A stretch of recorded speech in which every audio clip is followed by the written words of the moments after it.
যেই বেটা এদেশে গায়ে হলুদ চালু করেছে ওর কথা বলছে।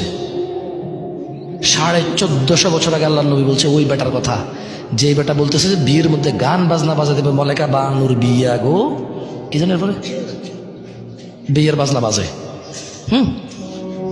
যেই বেটা বিয়ের মধ্যে চিন্তা করছে যে এরকম একটা জিনিস বাজানো দরকার, ওই বেটার কথা বলছে। যেই বেটা বলছে বিয়ের মধ্যে ছেলে পক্ষ মেয়ের বাড়িতে আসবে কুলা ধান হলিদ মরিচ নিয়া, যে বেড়ির বিয়ে করবো ওই বেড়ি সহ ওই বেড়ির বোন যত আছে স্বাস্থ্য মামাতো আলাতো পাড়াতো চাচাতো খালাতো ফুফাতো সব বেড়িরে ওই যে বেটা বিয়ে করবো ওই বেটার বন্ধু বান্ধব মিলা হলুদ মেখে দিবে। ওর কথা বলছে যে এটা চালু করছে, ওর কথা বলতেছে যে বলেছে রেস্টুরেন্টে গান বাজাইতে হবে তাইলে কাস্টমার টিকে থাকবে, ওই বেটার কথা বলছে।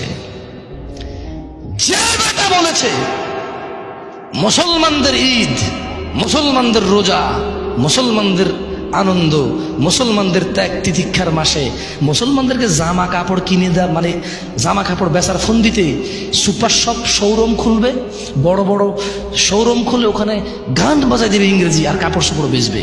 হ্যাঁ, মুসলিমরা পাগল হয়ে গেছে, সারা মাস রোজা রেখে জামা কাপড় কিনতে যায়, গান না শুনলে মুসলিমরা পাগল হয়ে যাবে, এদেরকে গান শোনাও, ভালো করে তোমার কাপড় চোপড়ের দোকানে গান বাজায় দাও, মৃদু সাউন্ডে ইংলিশে এভাবে ইংরেজিতে গাইবে, কিছু তোমার বুঝে আসবে না।